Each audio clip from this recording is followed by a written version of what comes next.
சமீப காலமாக எங்கே பார்த்தாலும் பள்ளி குழந்தைகள் அங்கு பாடம் சொல்லிக் கொடுக்கும் நிலையில் இருக்கக்கூடியவர்களால் துன்புறுத்தப்படுகிறார்கள், அதுவும் பாலியல் ரீதியாக.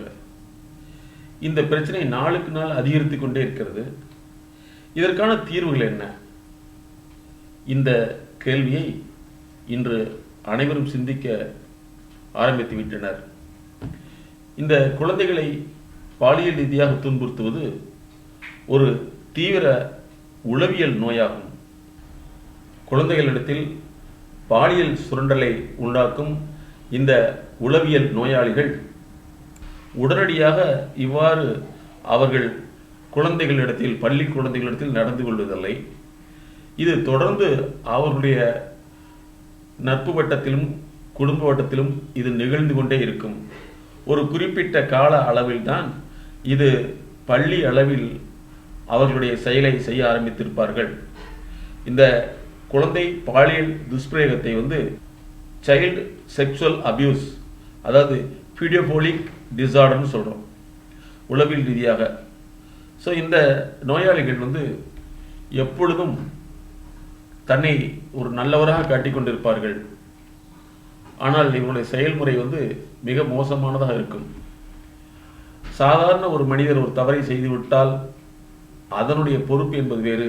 ஆனால் இந்த உலகத்தை மாற்றி அமைத்து மிகப்பெரிய சாதனையை உண்டாக்கும் மிக மிக திறமை வாய்ந்த சமூக பொறுப்புள்ள ஆசிரியர்கள் மற்றும் நல்ல நிறுவனர்கள் மத்தியில் இதுபோன்ற நோயாளிகள் கலந்திருப்பது இப்பொழுது தெரிந்து கொண்டிருக்கிறது. இது மிகப்பெரிய வேதனையான விஷயம்தான். ஆகவே இதுபோன்ற சூழலிலிருந்து குழந்தைகளை காப்பாற்ற வேண்டும். அதுபோல சமூக பணியில் அர்ப்பணித்து கொண்டிருக்கும் ஆசிரியர்களுக்கு இதுபோன்ற மோசமான நபர்களால் ஏற்படும் அவப்பெயர் இல்லாமல் அவர்களையும் பாதுகாப்பது மிக அவசியமாகும். ஆக நல்லாசிரியர்களை நம்பித்தான் இந்த உலகம் இருக்கிறது. ஆனால் இதுபோன்ற மனநோயாளிகள் செய்யக்கூடிய செயலினால் முழு சமுதாயத்துக்கும் ஒரு கெட்ட பெயர், ஒரு அவநம்பிக்கை ஏற்பட்டு விடுகிறது என்பதுதான் அனைவருடைய வருத்தமான நிகழ்வாக வேதனையாக உள்ளது. கல்விக்காக அனுப்பப்படும் இடங்களில் கல்வியை கற்றுக் கொடுக்கக்கூடிய இதுபோன்ற மனநோயாளிகளும் ஒரு சில நிறுவனங்களில் பொறுப்பை ஏற்றிருக்கும் நபர்களும் இந்த உலகத்தை மாற்றி அமைக்கும் பொறுப்பை எடுத்துக்கொண்டு செய்யப்படும் நல் ஆசிரியர்கள் மத்தியில், நல்ல கல்வி நிறுவனங்கள் மத்தியில், நல்ல நிறுவனங்கள் மத்தியில் இதுபோன்ற மனநோயாளிகளும் இருக்கத்தான் செய்கிறார்கள். இதுவரை தெரியாமல் இருந்தது, இப்பொழுது தெரிந்துவிட்டது. ஆகவே பெற்றோர்கள் என்ன செய்ய வேண்டும்? முதலில் தங்களுடைய குழந்தைகள் பள்ளி செல்ல மறுக்கிறது அல்லது உடல் ரீதியாக ஒரு மாற்றம் ஏற்படுகிறது, பதட்டத்தோடு இருக்கிறது, தூக்கம் இல்லாமல் இருக்கிறது, அடிக்கடி வயிற்று வலி என்று சொல்கிறது என்று சொன்னாலே பெற்றோர்கள் அவர்களிடத்தில் கோபப்படாமல், நீ பள்ளி செல்ல மறுப்பதற்கான காரணத்தை சொல்கிறாய் என்று அவர்கள் மீது குற்றம் சொல்லாமல் பொறுமையான முறையில் அவர்களை கையாள வேண்டும். அப்படி அவர்கள் கையாள முடியாத போது அல்லது அவர்களை கையாள தெரியாத பொழுது உளவியல் நிபுணர்களுடைய துணை கொண்டு அந்த குழந்தைகளை சரியான முறையில் ஆற்றுப்படுத்தி அவர்களுடைய பாதிப்புக்குண்டான காரணத்தை கண்டறிவது பெற்றோர்களுக்கு மிக மிக அவசியமாகும்.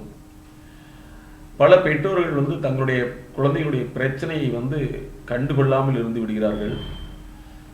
அது பாதிப்பு மிகப்பெரிய அளவிலான பின்னாடி தான் அதற்குண்டான தீர்வை தேடுகிறார்கள். ஆகவே படிப்பை விட, கல்வியை விட ஒரு குழந்தையினுடைய உள நலம் மிக மிக அவசியம். அந்த குழந்தை என்பது உங்களுடைய குழந்தை அல்ல, அது சமுதாயத்துக்கான ஒரு சொத்து. அந்த சொத்து மனதளவிலும் சமூக அளவிலும் காயப்படாமல் காப்பாற்றுவது ஒரு பெற்றோருடைய மிகப்பெரிய கவனம், மிகப்பெரிய பொறுப்பு. அதை விடுத்து பள்ளிக்கு போகலை அல்லது ஏன் அப்படி போக மாட்டேங்குன்னு சொல்லி அந்த குழந்தைகளை கடிந்து கொள்வது மிக மிக தவறான செயலாக முடிந்துவிடும். அடுத்தது, இது போன்ற குழந்தைகளை பாலியல் சீண்டலுக்கு உள்ளாக்கும் அந்த மன பாதிப்புள்ள மனநோயாளிகளை உடன் இருப்பவர்கள் எவ்வாறு கண்டுகொள்ள வேண்டும், எவ்வாறு கண்டறிய வேண்டும் என்பதுதான் முக்கியமான விஷயமா இருக்கிறது. அவர்களுடைய பேச்சு, வார்த்தை, சொல், செயல், பழக்கம் வழக்கம் இவற்றை இதுபோன்ற நபர்களுடன் பணியாற்றும் சக ஆசிரியர்கள் கூர்ந்து கவனித்து ஒரு சிலருடைய செயல்பாடுகள் மாறுபட்டு இருக்கிறது என்று சொன்னால் அதை முறைப்படி நிறுவனத்திற்கும் அதேபோல் குடும்பத்தினருக்கும் இந்த செய்தியை சொல்லி அவர்களுக்கு தொடர்ந்து சிகிச்சை அளிக்க ஏற்பாடு செய்ய வேண்டும். இந்த மாதிரி உள்ள நோயாளிகளுக்கு தொடர்ந்து 3 ஆண்டுகளிலிருந்து 5 ஆண்டுகள் வரை கூட தேவைப்படும். ஏன்னா அவர்களுக்கு உடனடியாக இந்த எண்ணம் தோன்றுவதில்லை. அதாவது குழந்தைகளை பாலியல் ரீதியாக துன்புறுத்தும் அந்த மனநோயாளிகளுக்கு உடனடியாக இந்த எண்ணம் தோன்றாது. இந்த எண்ணம் தோன்றுவதற்கு, அது செயலாக்குவதற்கு இடையில் 5 ஆண்டுகளுக்கு மேல் இடைவெளி இருக்கும். இவர்கள் உடனடியாக தங்களுடைய இந்த மோசமான பழக்கத்தை பள்ளி குழந்தைகளிடத்தில் செயல்படுத்துவதற்கு முன் பரிசோதனையாக பல இடங்களில் இவர்கள் செயல்படுத்தி வெற்றி அடைந்திருப்பார்கள். ஆகவேதான் ஒரு மனிதாபிமானம் என்கின்ற அந்த உணர்வில்லாமல் ஒரு கல்வி சாலையில் இது போன்ற செயலை செய்யக்கூடாது என்ற சுய கட்டுப்பாடு இல்லாமல் இவர்கள் செய்து விடுகிறார்கள். ஆகவே இவர்களுக்கு தொடர்ந்து உளவியல் ரீதியான சிகிச்சை தேவை என்பதை புரிந்து கொள்வது மிக அவசியம். அதற்கடுத்து இந்த சம்பந்தப்பட்ட நபரை அவருடைய குடும்பத்தினர் புரிந்து கொண்டு அவர்கள் கண்காணிக்க வேண்டும். அதாவது ஒன்று சக ஆசிரியர்கள் அல்லது நிறுவனத்தில் உள்ளவர்கள் இது போன்ற நபர்களுடைய செயல்களை கண்டறிந்து முறைப்படுத்துவதற்குண்டான முன்முயற்சியை கண்காணிப்பு அவசியம். இரண்டாவது, இந்த போன்ற நபர்களுடைய குடும்பத்தினரிடத்தில் சரியான கண்காணிப்புடன் அவர்களிடத்தில் இந்த நபர்களை பற்றிய முழு விவரங்களை திரட்டி அந்த குடும்பத்தினர் மூலமாகவும் இவர்களை கண்காணிக்க வேண்டும். ஏனென்றால் இது போன்ற நபர்கள் அவர்களுடைய செயல்முறையை, இந்த மோசமான செயலை இவர்களுக்கு தெரியாமலேயே அல்லது குடும்ப நபர்களுக்கு தெரியாமலேயே பல இடங்களில் செயல்படுத்தி வெற்றி அடைந்திருப்பார்கள்.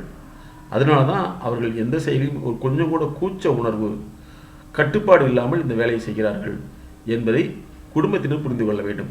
சமீபத்தில் பார்த்தீங்கன்னா இந்த 2 நாட்களிலேயே ஒரு பள்ளியில் ஒரு பெண்ணை பாலியல் சீண்டலை செய்து விட்டதால் அந்த ஊர் மக்கள் அவரை அடிக்கிறாங்க, கம்பத்தில் கட்டி வைக்கிறாங்க.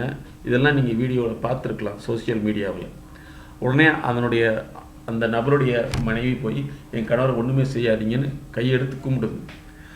இது ஒரு பெண் என்ற முறையில் இவர்கள் செய்வது சரிதான். ஆனால் அவர்களுக்குள்ள அந்த பாதிப்பை ஆரம்பத்திலேயே கண்டறிந்து அதற்குண்டான சிகிச்சை எடுத்திருந்தால் இந்த அவமானம் வந்திருக்காதல்லவா? ஆகவே இது போன்ற நபர்கள், அது நிறுவனத்தினுடைய நிர்வாகியாக இருந்தாலும் சரி அல்லது அங்கு நிறுவனத்தில் ஒர்க் பண்ணக்கூடிய, வேலை செய்யக்கூடிய, இது போன்ற கற்றுக் கொடுக்கும் பணியில் இருந்தாலும் சரி, இவர்களை கண்காணிப்பது அவர்களுடைய குடும்பத்தினுடைய மிக முக்கியமான நோக்கமாகும். ஆகவே இந்த ஒரு நபருக்கு மட்டும், அதாவது இந்த செயலை செய்யக்கூடிய இந்த ஒரு நபருக்கு மட்டும் ட்ரீட்மெண்ட் என்று இல்லாமல் சப்போர்ட்டிவ் தெரப்பி, ஃபேமிலி தெரப்பி என்பது மிகவும் அவசியம். பல குடும்பத்தினர் தங்களுடைய கணவன் அல்லது மகன் அல்லது மகள் யார் வேணாலும் இருக்கலாம், அவர்களுடைய செயலை மூடி மறைப்பதிலேயே காலத்தை கழித்து விடுகிறார்கள். அது ஒரு மிகப்பெரிய பிரச்சனையான பின் அந்த பிரச்சனைக்கான தீர்வை தேடாமல் மறுபடியும் அந்த போன்ற நபர்களை காப்பாற்றத்தான் முயற்சிக்கிறார்கள். ஆகவே காப்பாற்றுதல் என்பதை விட அந்த நோயாளியின் நோயை குணப்படுத்துவது என்பது அவசியம் என்பதை விழிப்புணர்வு செய்ய வேண்டும். அதேபோல் ஒவ்வொரு கல்வி நிறுவனங்களிலும் இந்த மாதிரியான விழிப்புணர்வை ஏற்படுத்தி தங்களோடு பணியாற்றக்கூடியவர்களுடைய அந்த எண்ணங்கள், நோக்கங்கள், செயல்பாடுகள், அவங்களுடைய அணுகுமுறைகள் மாற்றம் ஏற்படுது என்று சொன்னால் நண்பர் என்று பார்க்காமல் அவர்களுக்கு உண்டான உளவியல் சிகிச்சை எடுப்பதற்கு உதவி செய்வது மிக மிக அவசியம். அப்படி இல்லை என்றால் இந்த பிரச்சனை மிகப்பெரிய சமூக பிரச்சனையாக மாறிவிடும். பல குழந்தைகளுடைய வாழ்க்கை கெட்டுவிடும். அது மட்டுமல்லாமல் இது ஒரு பழமொழி சொல்லுவாங்க, ஆட்டை கடிச்சு மாட்டை கடிச்சு மனுஷனை கிடைக்கிற மாதிரி. இந்த மாதிரி நபர்களை நாம் கண்டுகொள்ளாமல் இருக்கும் பொழுது இவர்கள் செய்வது சரி என்ற நோக்கில் இந்த தொடர்ந்து பல குழந்தைகளுடைய வாழ்க்கையை அழித்து விடுவார்கள், சிதைத்து விடுவார்கள். ஆகவே இதற்குண்டான சரியான முன் முயற்சி விழிப்புணர்வோடு பெற்றோர்களும் சக ஆசிரியர்களும் அதேபோல குடும்பத்தினரும் அந்த நிறுவனத்தில் பொறுப்புள்ளவர்களும் நடந்து கொள்வது அவசியம் என்ற விழிப்புணர்வை சமூகம் சார்ந்து நாங்கள் வெளியிடுகிறோம். நண்பர்களே, நாம் இந்த நோயை குணப்படுத்துவதற்கு முயற்சி எடுக்க வேண்டும்.